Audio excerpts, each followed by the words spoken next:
Today is lecture 15, which is something that we're gonna expand upon from last time. So let's do a quick review on what we did last time. So last time we introduced the notion of electric charge, and we talk about fundamental particles that has um, charge associated with them. So we have three kind of particles, right? Electrons, which usually gonna write E and then minus sign like this, electrons, to indicate that it's negative sign. And proton, P plus, okay?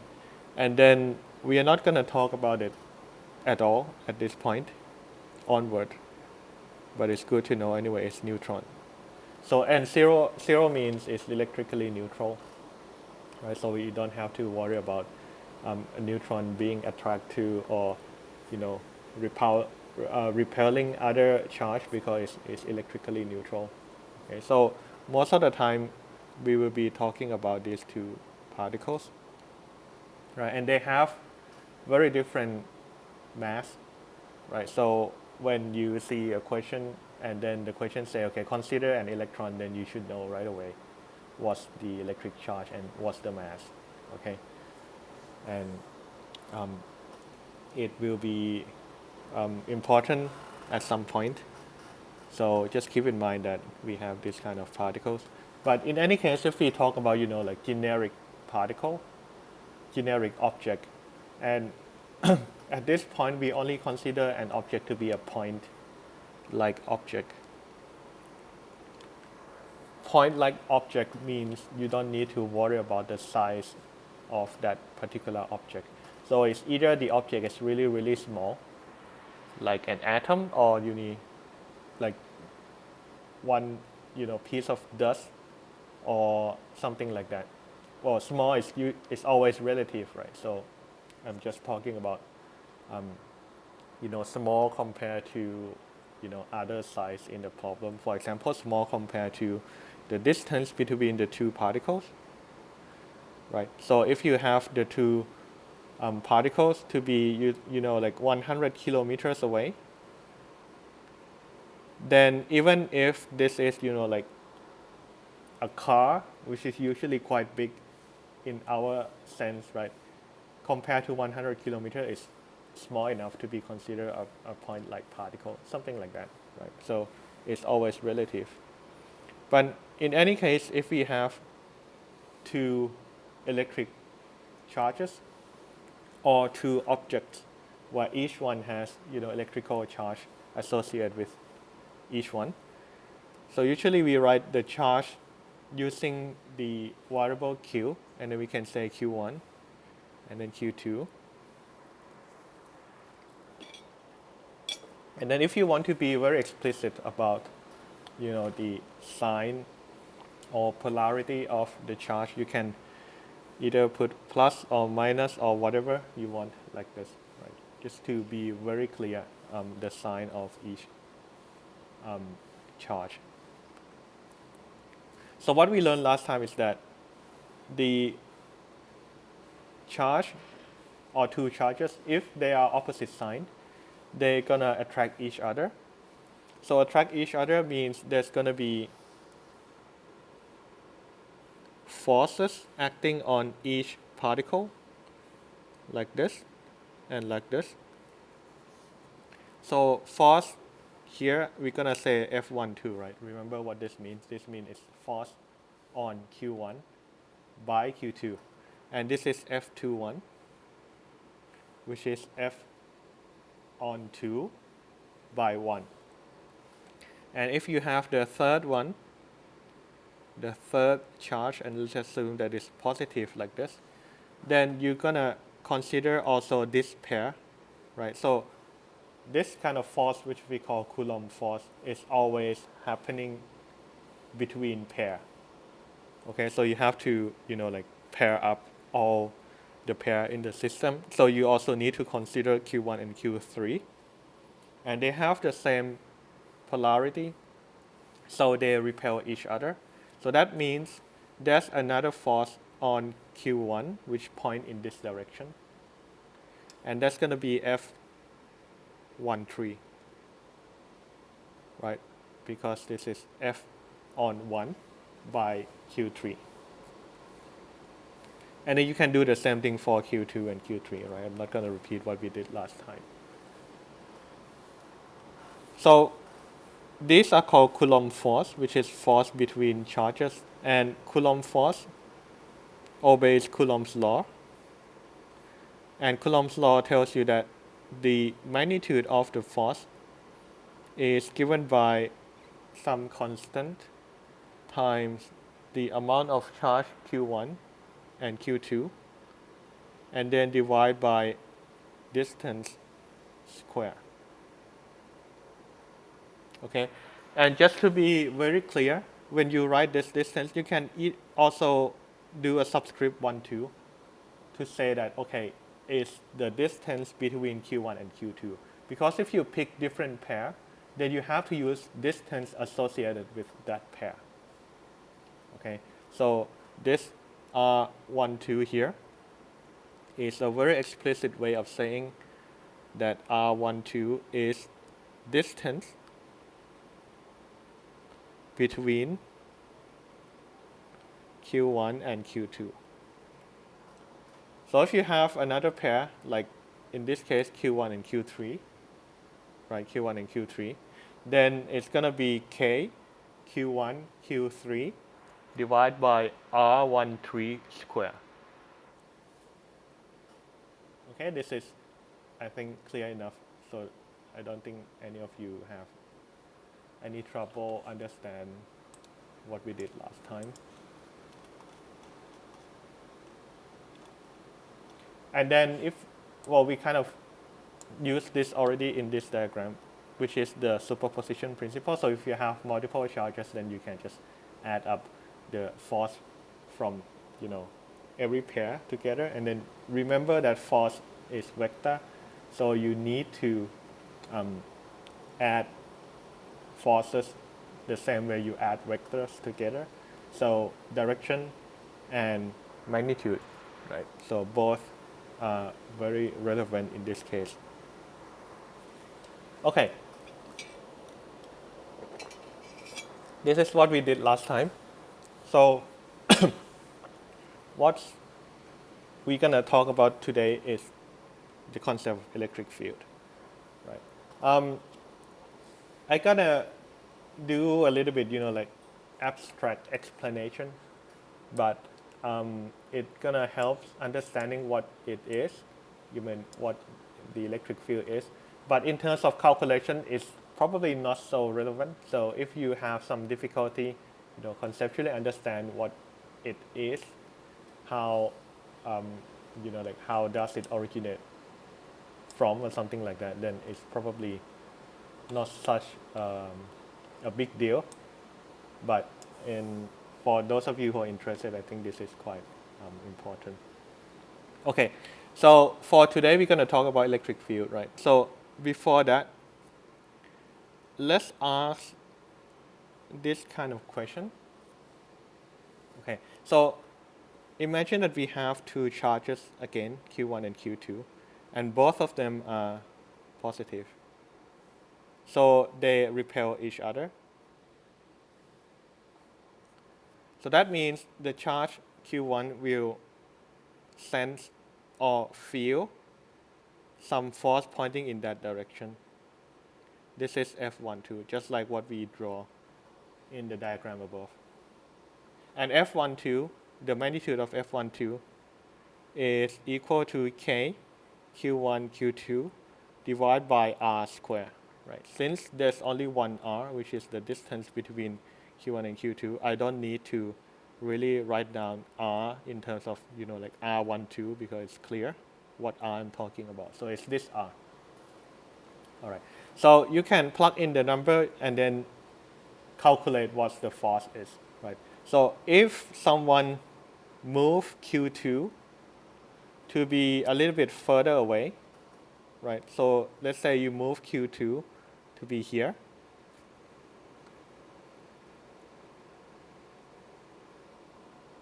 So the magnitude of the force will decrease because Q2 is moved further away, right? So you can recalculate this all the time, provided that you know what's the new location of Q2. So this is fine. So what's the problem here? The problem is this. What if you move Q2 really, really fast? Like you take, a baseball bat and then you just hit this thing so that it fly away at a really high speed. In other words, let's say suddenly Q2 is moved to a place which is really, really far away like this. So far away that the force becomes zero. For example, R becomes, like 100,000 billion kilometers or something like that. Okay, it might be hard to do in real life, but this is kind of like what we call a thought experiment. So what happens if something like this occurs? So Q2 is moved really far away, really fast. The problem we are interested in is that, of course, the force F12 here will switch from some initial value, which is the force where Q2 is here, and then suddenly it becomes zero, right? Because Q2 is really far away afterward. The question is like, does Q1 know right away that Q2 is gone?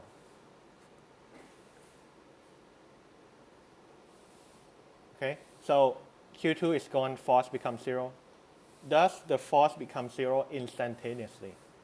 Meaning that if Q2 is kicked away at exactly, like 5 o'clock, at exactly 5 o'clock, the force on Q1 is zero. Is that true? Or does it take some time for Q1 to feel that Q2 is already gone? So that's the question that people have. And it's a very subtle one because if, for example, we say that Q1 feel that Q2 is gone right away, no matter how far away Q2 is, for example, Q1 might be a particle here in Bangkok, and then Q2 may be another particle at Chiang Mai, right, which is 700 kilometers away. And suddenly the particle Q2 at Chiang Mai is gone. Q1, which is at Bangkok, instantaneously feel that the force becomes zero.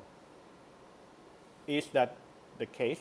Well, if that's the case, we can use this kind of protocol to transmit data, right? For example, you can move Q2 away and then move back, right? So the force on Q1 becomes large and zero, large and zero. You can actually use this kind of information to be, to transmit, digital signal, to do, like message, communication, something like that. And in physics, there's a theory called special relativity that says you cannot transmit data faster than the speed of light.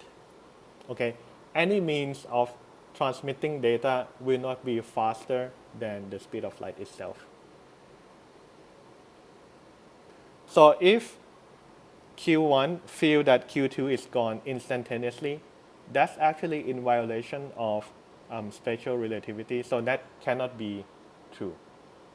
So in other words, if Q2 is suddenly gone, it actually takes some time for Q1 to realize that, hey, Q2 is already gone. So the force will be zero. But it doesn't happen right away. And this is something that people has done experiment and confirmed that this is true. So you cannot transmit data faster than the speed of light. Okay, so this Coulomb force can be used to transmit data. So you cannot use this Coulomb force to transmit data also faster than the speed of light.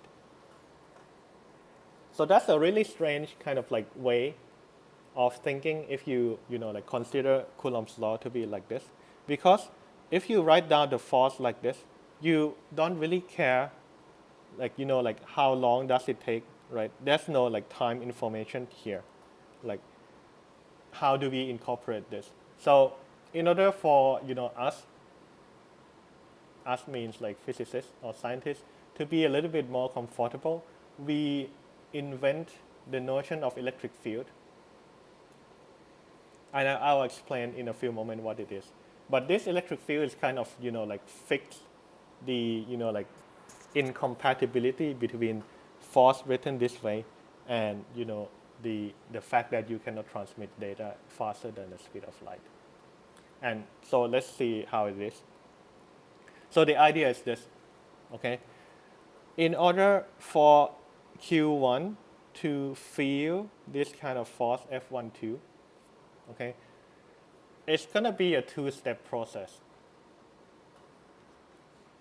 Step 1, Q2, okay, step 1, Q2 create what we call an electric field. So just write E field, electric field, everywhere in the system. Okay, so this electric field is something that is everywhere in the system, and this something is created by Q2. Okay, so the first step here makes no mentioning of Q1. That's the important thing here. If you talk about electric field, you don't need another charge to talk about electric field, unlike Coulomb's force here, right? If you talk about Coulomb force, you need to have Q1 and Q2. But if you talk about electric field, which is something created by Q2 here, you only need Q2, you don't need to talk about Q1. So Q2 create this electric field everywhere. And then the second step is Q1 then interact with this electric field which is created by Q2.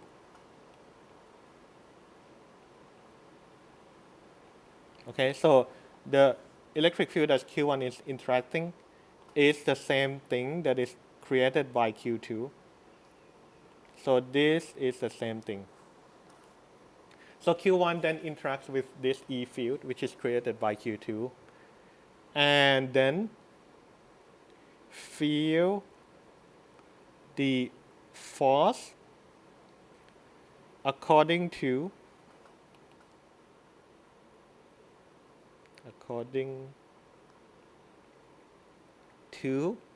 F equal to Q1 times E.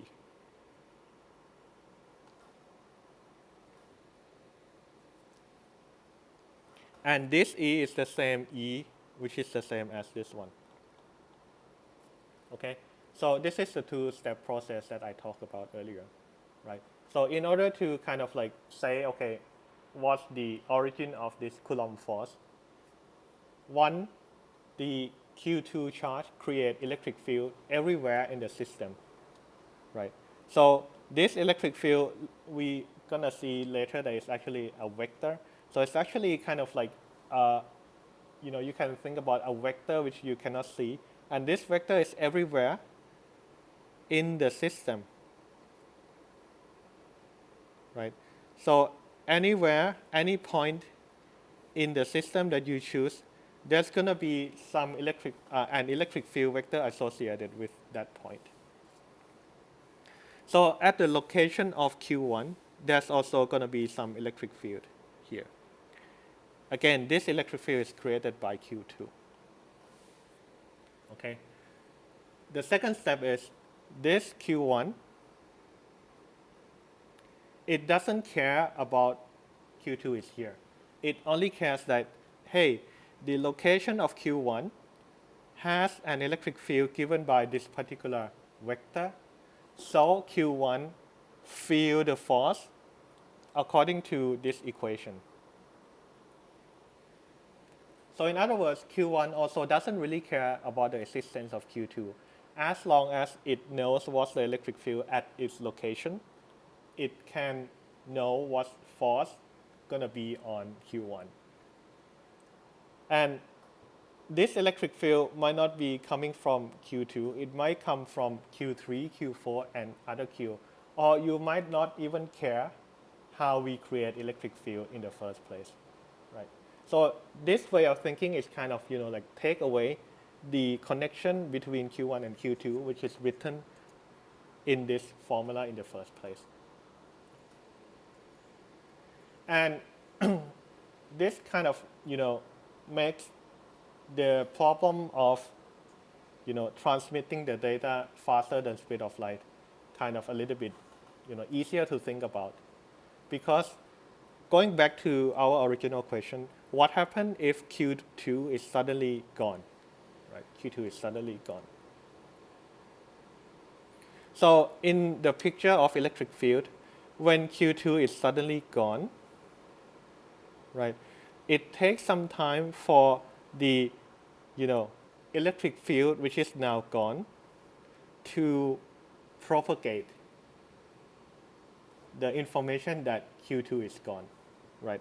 So when Q2 is gone, then the electric field closer will be, start to disappear first. And then it takes some time for electric field to disappear for the, longer distance. And then eventually Q1 will feel like, okay, now the electric field is gone. So the force on Q1 is 0.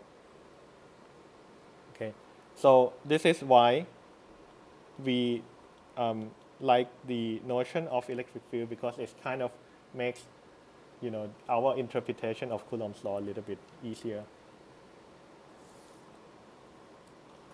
In any case, well, this is kind of, like conceptual, a little bit, the philosophical, explanation of what an electric field.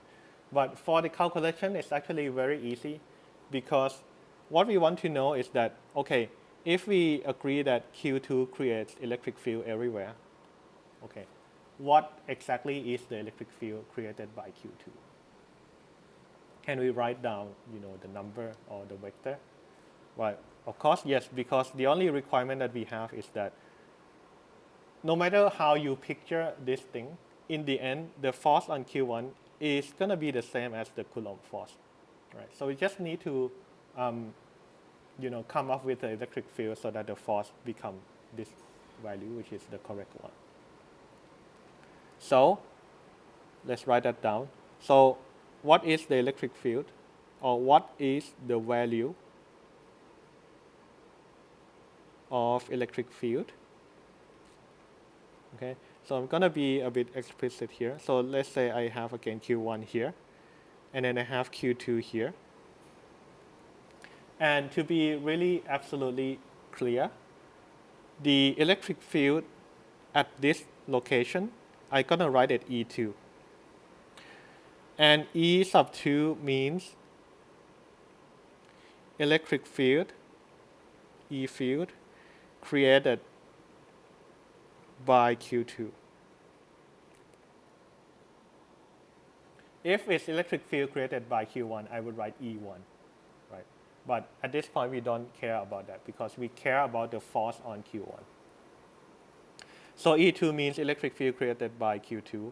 And the force on Q1 is still F12, right? Because it's the same thing in the end.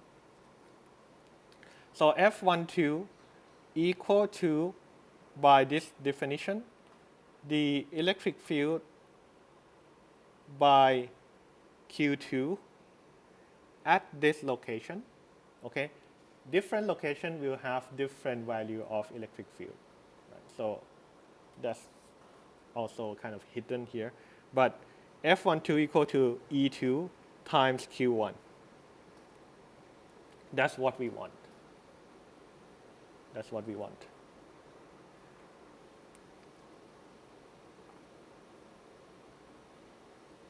And this is a vector equation, meaning that this is a vector, this is a vector.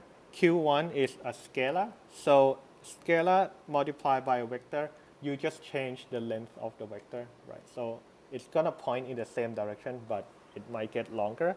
So that means F and E points in the same direction. So F and E are the same direction. If Q is positive, and there's going to be opposite direction if Q is negative, right? So in general, this is the case, but I mean, in this example, we chose Q1 to be positive.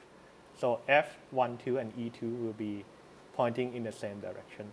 But in general, if Q1 is negative, then F and E will point in the opposite direction. So this is very important that the sign of Q will flip the sign of force. And then sometimes you forget this while doing the problem. Okay, so this is something very important to keep in mind. Okay, so F12 equal to E2 times Q1, right? And let's be even more explicit because we need a direction, right? Because this is a vector, F is a vector, E is a vector, so we need direction. So let's set up, a coordinate quickly so that we don't mess everything up. So we set up the coordinates such that pointing to the right is positive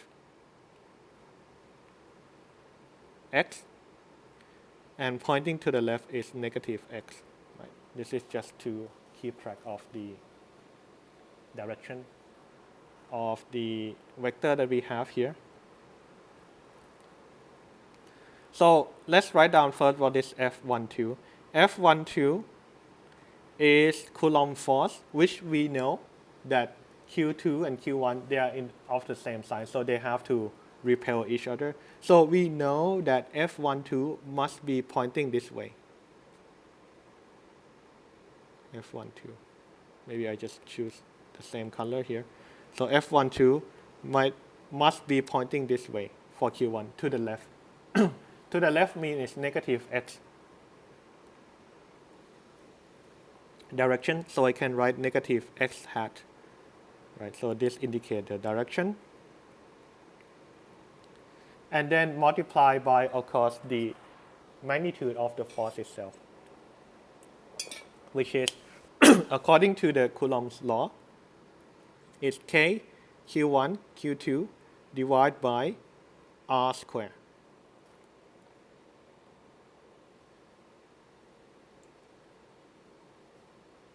So this is the force,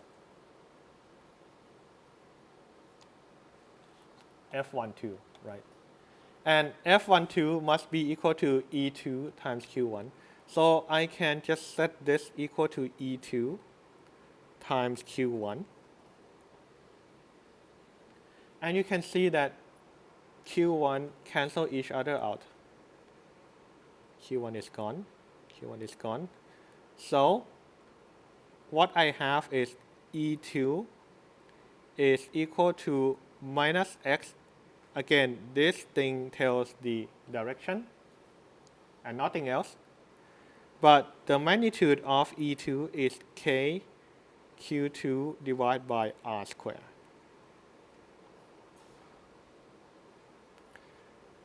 So this is electric field, E field, created by Q2. And you can see that the absence of Q1 is actually a very, very good thing. Because remember, the electric field is the first step that we have here, right?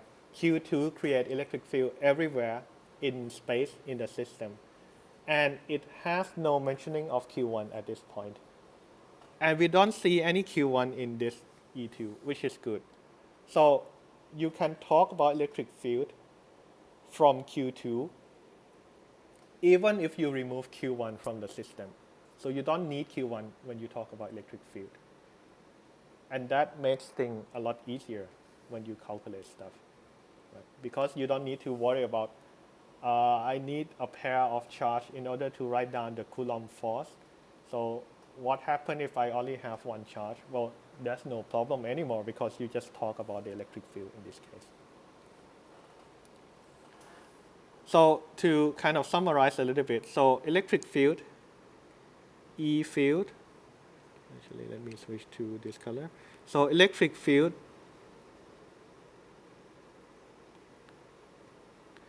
created by a point charge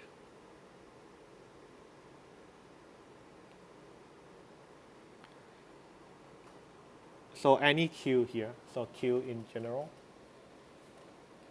is given by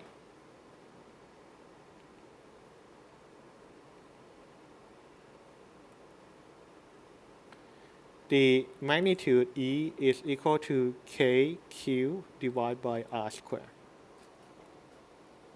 Okay, so the magnitude of the electric field created by any charge Q, right? I'm not talking about Q1 in particular, Q2 in particular. So any charge Q that you have gonna create electric field with the magnitude given by this. What about the direction? Well, the direction is this. If Q is positive, then E points away from Q. And if Q is negative, then electric field points towards Q. So before we go any further, let's go back here a little bit, right? Like in this case, we know that force is in the negative x direction, so it's pointing to the left.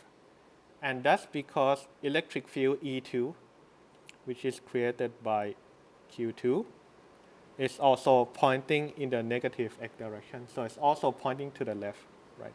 So pointing to the left, that's what we mean by pointing away from Q2. Right. So E2 is pointing that way. So if we talk about electric field at different position, maybe here, then the electric field gonna point away from Q2 because Q2 is positive. So it's gonna point that way, E2. Or if you talk about this particular point, it's gonna point away from Q2, so it's gonna point that way. So that's what I mean by pointing away from the charge. And that's consistent with what we talk about here. Okay, so that means if we have Q here, which is positive Q, then electric field at different position will have different value and different direction. Okay, so the electric field at this point will point away from Q, so it's gonna point this way.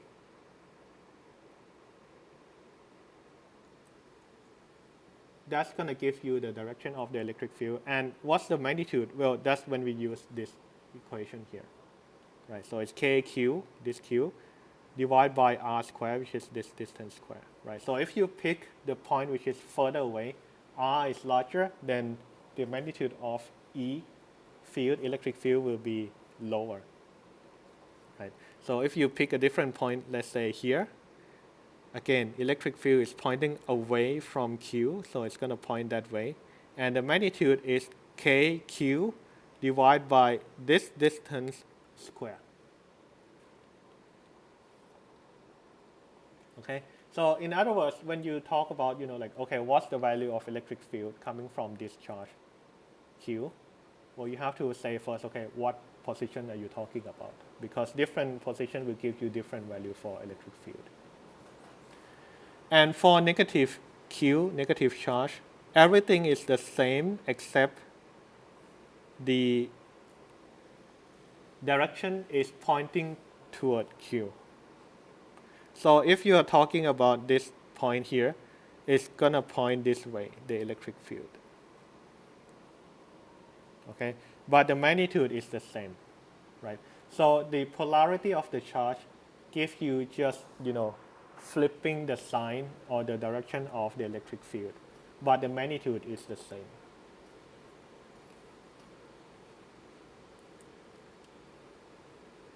All right? And you're going to see that using this notion of electric field actually is consistent with everything we have talked about so far. So let's confirm that so that we know that nothing is wrong here. So let's talk about a few cases.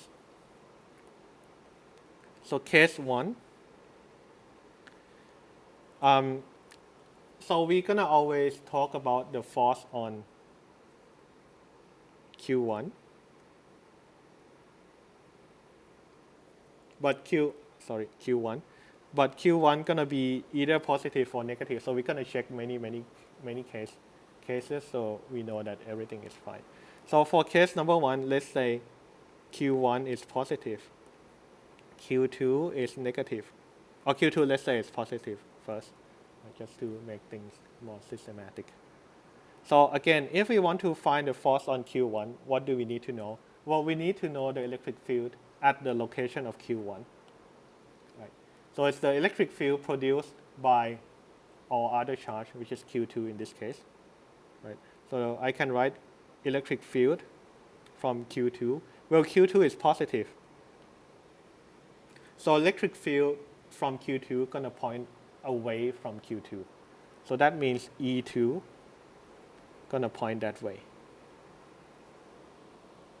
Okay, actually I will probably want to write it this way. E2. Okay, so E2, which is electric field from Q2, point to the left. And I'm gonna write another thing to remind ourselves. F12, or well, I just write F1 because there's only one pair of charge in this system. So it's gonna be F1 equal to Q1 times E2.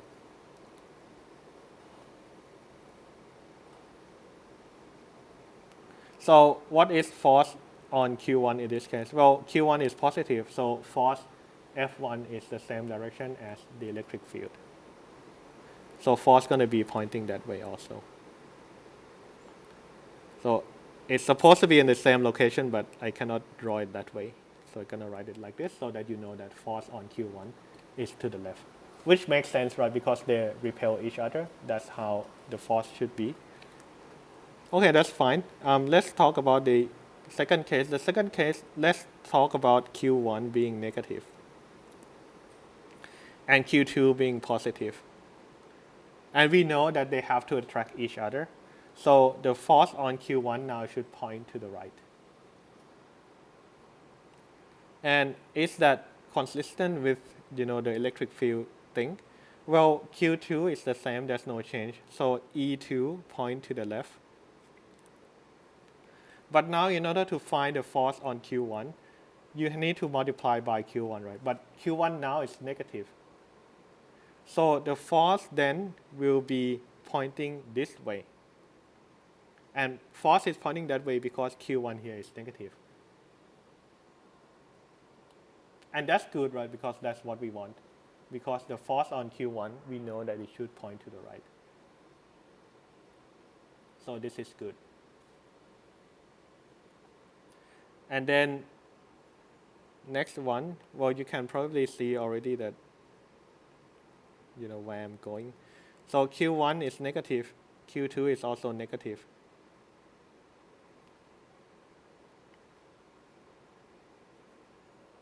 Both negative, that means they have the same polarity, so they have to repel each other. So how does the electric field thing work? Now Q2 is negative, so electric field will point toward Q2. So electric field will point this way. To find the force, you multiply Q2 by Q1, but Q1 now is negative, so it flipped the direction of electric field, so the force will point that way, which is also consistent with what we want because they repel each other. And we don't need case number 4 because case number 4 and case number 2 are pretty much the same thing. Okay, so everything is fine. But now you might realize that are we forgetting that Q2 is also feel some kind of force. Because remember, Coulomb force happens on each particle in the pair that we are considering, right? So, okay, now we talk about the force on Q1, which is absolutely fine. Everything is consistent with what we know before. But what about Q2? Well, in order to talk about the force on Q2, in other words, F2, we need to think about the electric field at the location of Q2. So it's going to be Q2 times electric field at the location of Q2. But what's the thing that creates electric field at the location of Q2? So note that the charge itself cannot interact with the electric field that is created by the same charge. This is what we call in the electromagnetic theory like self-interaction, which is gonna be very complicated to dig deep into. But at this point, we can just assume that in order for Q2 to interact, it must interact with electric field, not from Q2 itself. Okay, so the only thing that have electric field, which is not Q2, is Q1, right? So Q2 gonna be interacting with electric field created by Q1. And you can repeat everything that we have done so far. So Q1 is positive, so it's gonna give out electric field that way because it has to point away from Q1. Right? So E1 points that way. And Q2 is E1 times Q2, so it's gonna be the same direction. So F2 is gonna point that way.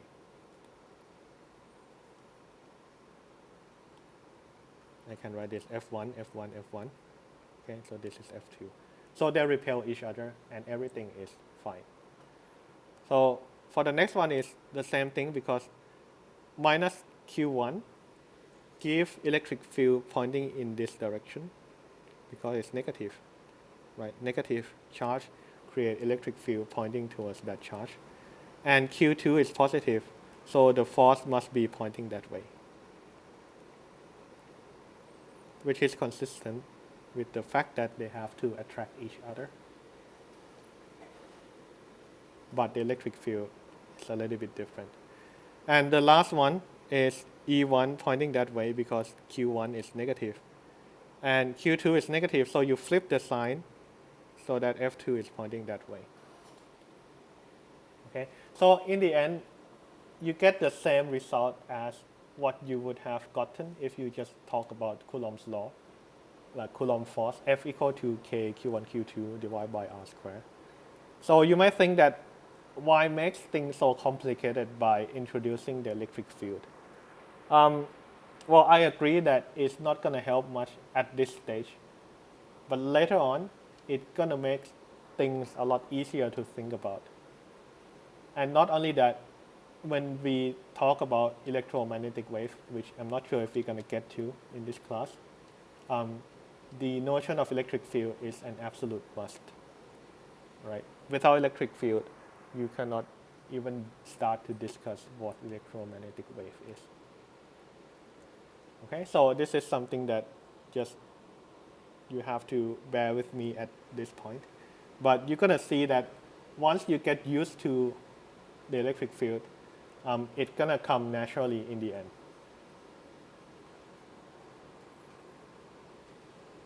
All right, so let's continue talking about this a little bit more. Why electric field is good is that sometimes you don't even care what causes the electric field, what creates the electric field, right? So let me mention it here. So sometimes electric field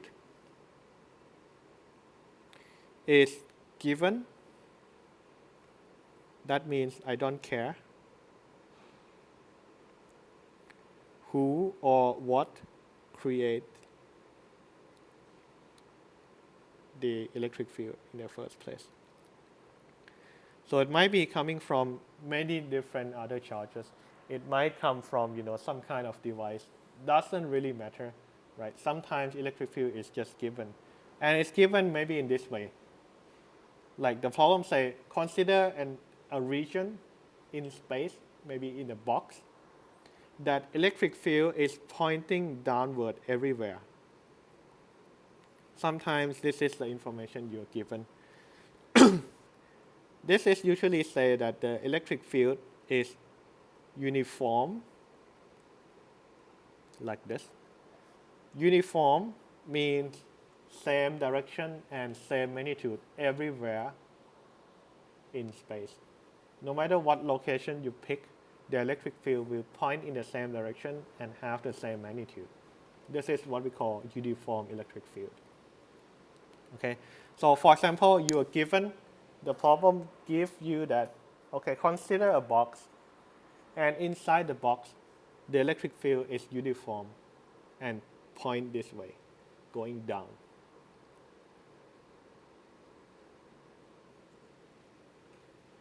And let me be more explicit that the value is given. So I need more space, so I just go to this page.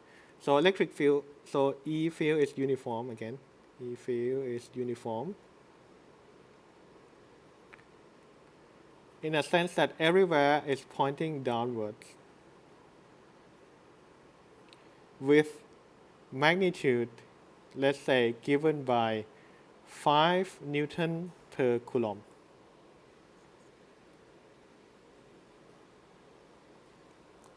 This is a good time to introduce the unit of electric field.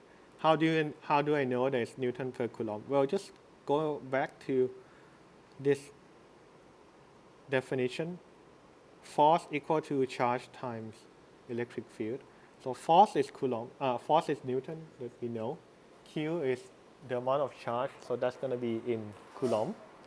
So in order for the unit to work out, electric field must have the unit of Newton per Coulomb. It might be a little bit hard to see when you write down the formula for electric field to be Q divided by distance square. But electric field is electric field, right? Different formula must give the same unit, right? So no matter what, you can write electric field to be in Newton per Coulomb, right? So electric field is uniform, it's given to be 5 Newton per Coulomb. And let's also put in the direction information here. So I just remove this absolute sign so that I can put in the direction. And it's pointing down, so I can say it's minus 5 Newton per Coulomb in the y direction.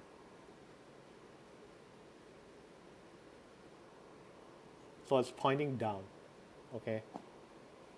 And it's uniform, that means no matter which point you pick, electric field will always given by this number. So this is given to you. And then the problem asks, okay, now let's imagine that you put, first thing, an electron somewhere in the box. Now calculate the force on this electron. This is easy because force is just Q times E field in this case. And what is Q? Well, Q is the charge of that particle that we are talking about. So in this case, in an electron. Electron has a negative charge. So it's going to be negative 1.6 roughly times 10 to the minus 19 Coulomb times the electric field, which is minus 5 in the y direction, Newton per Coulomb. Right? So it's Q times E. And, well, it's nothing too complicated to just calculate this. So you get F to be positive, right? Because negative and negative minus minus give you plus. So 8 times 10 to the minus 19 Newton in the y direction. So that means the force is pointing in the plus y direction, so it's pointing up for this electron. And this is the value.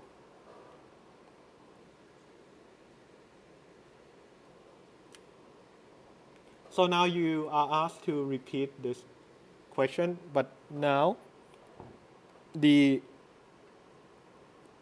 particle that we are talking about is not an electron. Let's say we put a proton here. The question asks the same thing. What is the force on this proton? Well, same thing. F equal to QE. So this is for electron. This is for proton. The only difference is the sign of the charge. So proton is positive sign.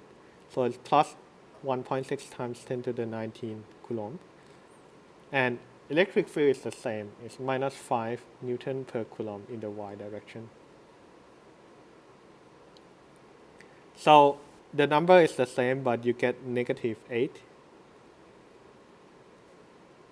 in the y direction. So that means the force on the proton is pointing down.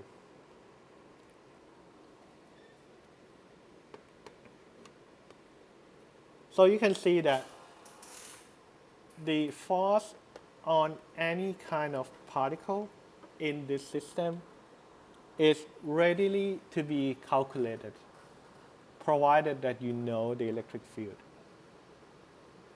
So that's why the electric field is actually very convenient, because do you care about what creates the electric field in the first place? In this case, we don't. Okay? And you can imagine that if you are asked the same question but you don't know about electric field, it's going to be very difficult to write down, because in order to write down the force, you need a pair of charge. And then there's one electron here, but where's the other charges? Right? We don't know in this case. So that's very limiting in terms of how you can calculate if you don't have the concept of electric field here. So you probably start to see like it makes things a little bit easier if we want to. So that's going to be kind of what we going to focus on for this lecture and a few lectures afterwards. Okay? So it's probably a good time to take a break. So I will set the timer and then I will see you again in 10 minutes.